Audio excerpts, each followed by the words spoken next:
మీ ఎలాంటి వ్యాపార ప్రకటనలకైనా వెంటనే మా ఛానల్ సంప్రదించండి. నమస్కారం మణికంఠ గారు. సో నవంబర్ మాసం విశేషంగా మీనరాశి వారికి ఈ మాసం ఎటువంటి అదృష్టాన్ని తీసుకురాబోతుంది, ఎలాంటి శనిలో ఉన్నారు, దీని తాలూకు ఇంపాక్ట్ ఎంతవరకు ఉంటుంది, ఓవరాల్ వీళ్ళు ఎలాంటి జాగ్రత్తలు తీసుకోవాలి? మీనరాశి వారికి మనకి అధికమైనటువంటి ఏలినాటి శని ప్రభావం జరుగుతుంది ఇప్పుడు. కాబట్టి ఈ నవంబర్ నెలలో మీనరాశి వారికి అదృష్ట కాలంగా మనం చెప్పచ్చు. అంటే పంచమ గురుడు అవుతాడు వీళ్ళకి. పిల్లలు లేనటువంటి వాళ్ళకి పిల్లలు పుడతారు, స్థలాలు లేనటువంటి వాళ్ళు స్థలాలు కొంటారు, ఇళ్ళు లేనటువంటి వాళ్ళు ఇళ్ళు కొంటారు. ఫారెన్ వెళ్ళాలండి అని ఎంతో కాలంగా ప్రయత్నిస్తూ పాపం ఎన్నో ఇబ్బందులు పడుతున్నటువంటి మీనరాశి వారంతా కూడా ఫారెన్ వెళ్ళడానికి అవకాశాలు ఉంటాయి. వీళ్ళల్లో జన్మంలో ఉన్నటువంటి శనిగ్రహ ప్రభావం వలన వీళ్ళందరూ కూడా చాలా మోస్ట్ డిసిప్లిన్డ్ ప్లానెట్ శాటర్న్ వచ్చేసాడు. దానివల్ల అయ్యప్ప స్వామి మాలలు, భవానీ మాలలు ఇలాంటివన్నీ కూడా వేసేస్తారు వీళ్ళు. అండ్ సుఖాలను త్యజించేస్తారు. ఎప్పుడైతే ఏలినాటి శని వస్తుందో, అందులోనూ జన్మంలో శని వస్తుందో, దేవాలయాలు, గుళ్ళు, ఆర్ఫనేజెస్ ఇలాంటివన్నీ కూడా తిరగడము, ఇలాంటివన్నీ కూడా చేస్తారు. ఇక బిజినెస్ల్లో ఇటువంటి టైంలో పూజా స్టోర్లు, అలాగే చక్కగా ఆశ్రమాలు ఇలాంటివి అన్నీ కూడా పెట్టుకునే వాళ్ళు ఉన్నారు. హోటల్స్ ఎలా అయితే పెట్టారో గుళ్ళు కట్టినటువంటి వాళ్ళు కూడా ఉన్నారు. ఈ యొక్క మీనరాశిలో వాళ్ళకి ఇది అదృష్టకాలంగా మనం చెప్పచ్చు. ఇకపోతే యాత్రలు ఎక్కువ చేస్తారు. యాత్రలకి భక్తులకి తేడా గమనించాలి. మనం అందరూ కూడా అన్ని గుళ్ళకి వెళ్తారు. గబగబ వెళ్ళడం ఆలస్యం.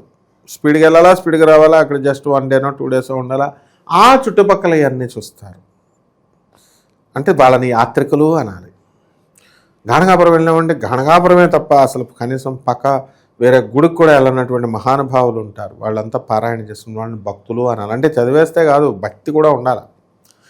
సో ఈ మీనరాశి వాళ్ళంతా కూడా మంచి భక్తులు అయిపోతారు, ఉపాసకులు అయిపోతారు, సాధకులు అయిపోతారు.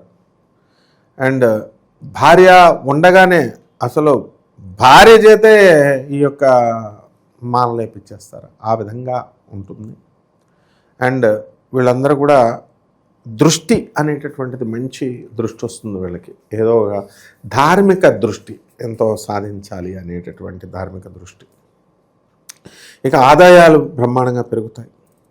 గతంలో చేసినటువంటి అప్పులన్నీ కూడా తీర్చడానికి ప్రయత్నాలు జరుగుతూ ఉంటాయి, తీరుస్తారు. వాహనాలు లేనటువంటి వాళ్ళు వాహనాలు కొనుక్కుంటారు. వాహనాలు ఉన్నటువంటి వాళ్ళంతా కూడా వాహనాల్లోనే మన సద్వినియోగం అనేటటువంటిది చేసుకోవడం జరుగుతుంది.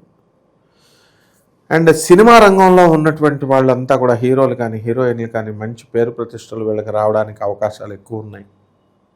అలాగే స్టార్డమ్లో బాగా ఆదాయం పెరుగుతుంది, నెంబర్ 1 పొజిషన్కి వెళ్తారు.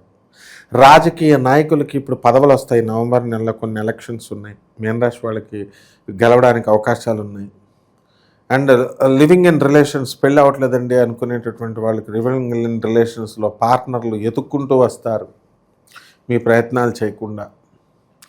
అలాగే ఈ యొక్క రాశి వారికి అందరికీ కూడా మనకి హాస్టల్స్లో సీట్లు, కాలేజీలలో సీట్లు ఇవన్నీ కూడా కొద్దిగా కష్టం పడిన తర్వాత ఇవన్నీ రావడానికి అవకాశాలు ఉన్నాయి. ముఖ్యంగా విద్యార్థులు మేము విదేశాలకు వెళ్ళి చదవాలండి అనుకునేటటువంటి వాళ్ళందరి కోరికలు తీరతాయి. తల్లిదండ్రులు పాపం ఎంతో కష్టపడి వాళ్ళ డబ్బులు ఇవ్వడం అనేటటువంటిది జరుగుతుంది. అండ్ ఈ యొక్క సాధువులు వీళ్ళు ఎవరైతే ఉన్నారో ఈ పూజా విధానాలు చేసేటటువంటి వాళ్ళు మూఢనమ్మకాలను బోధించకుండా మామూలుగా చక్కగా రేషనల్గా సైంటిఫిక్గా హేతువాదంగా వెళ్ళేటటువంటి వాళ్ళకి గుర్తింపు అనేది వస్తుంది. ఇప్పుడు కళాకారులు ఉన్నారు, సినిమా యాక్టర్లు, సంగీతము, నాట్య కళాకారులు, కూచిపూడి ఇలాంటి వాళ్ళందరికీ కూడా గుర్తింపులు వస్తాయి. వాళ్ళకి చక్కగా గౌరవాలు ఇవన్నీ కూడా జరగడం జరుగుతాయి. దూరపు ప్రయాణాలు వీళ్ళు చేయడానికి అవకాశాలు ఉన్నాయి.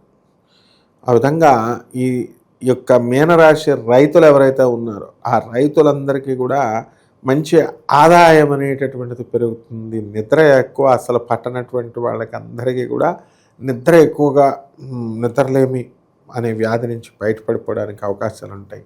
మానసిక ఆందోళనలు అనేటటువంటివి ఏదో ఒక మూలన వస్తూ ఉంటాయి, కానీ దానికి తగ్గట్టుగా ఆ మానసిక చంచలత్వం రాకుండా మీ ప్రయత్నాలు మీరు చేస్తూ ఉండాలి. ఆ విధంగా ట్రాన్స్ఫర్లు రానటువంటి వాళ్ళందరూ కూడా ట్రాన్స్ఫర్లు అవడానికి అవకాశాలు ఉన్నాయి. ఈ విధంగా ఈ యొక్క మీనరాశి వారికి సర్వతోముఖాభివృద్ధిగా ఉంటుంది.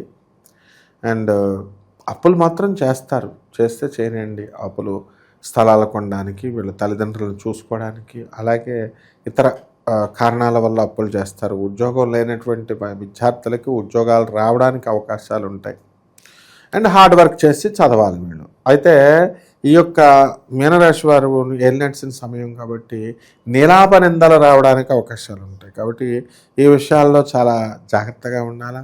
మరి ఎవరికి నీలాప నిందలు వస్తాయి, ఎవరికి నీలాప నిందలు రావు అనేది మనం జాగ్రత్తగా చూసుకోవాలనుకున్నాం. మన వ్యక్తిగత జాతకాన్ని చూసుకోవాలి. ఆ వ్యక్తిగత జాతకం ద్వారా మనకి ఎప్పుడు ఉద్యోగాలు వస్తాయి, ఎప్పుడు మనకి పెళ్ళి అవుతుంది, లేకపోతే సంతానం కలుగుతుంది, లేదా భార్యాభర్తల మధ్య ఫైటింగ్లు జరుగుతున్నాయి, ఇవన్నీ కూడా ఎప్పుడు ఆగిపోతాయి, అనవసరమైనటువంటి వ్యక్తులతో మనకి స్నేహాలు ఎలా కట్ అయిపోతాయి, ఇలాంటివన్నీ కూడా మనకి మన పర్సనల్ చార్ట్ని మనల్ని చూసి మనల్ని సంప్రదించవచ్చు, తప్పకుండా మనం చెప్పచ్చు. అదేవిధంగా ఈ యొక్క రాశి వారికి అందరికీ కూడా ముసలి తల్లిదండ్రుల దగ్గరికి వెళ్ళడము, తల్లిదండ్రులతో కొంతకాలం టైం స్పెండ్ చేయడము, ఇలాంటివన్నీ కూడా ఈ మీనరాశి వాళ్ళు చేస్తారు. నేను విశేషంగా ఎలాంటి పరిహారాలు ఈ రాశి వాళ్ళకి బాగుంటాయి అంటారు గురుగారు?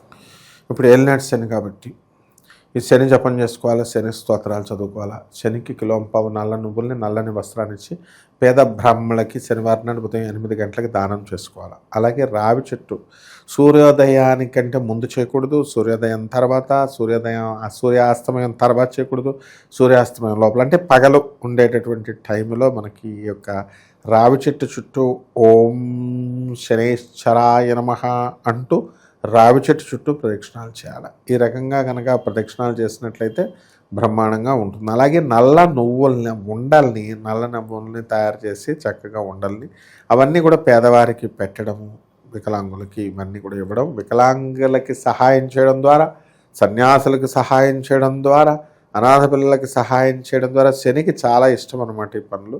సో దీని నిమిత్తము వీళ్ళు కనుక చేసుకున్నట్లయితే బ్రహ్మాండంగా ఉంటుంది.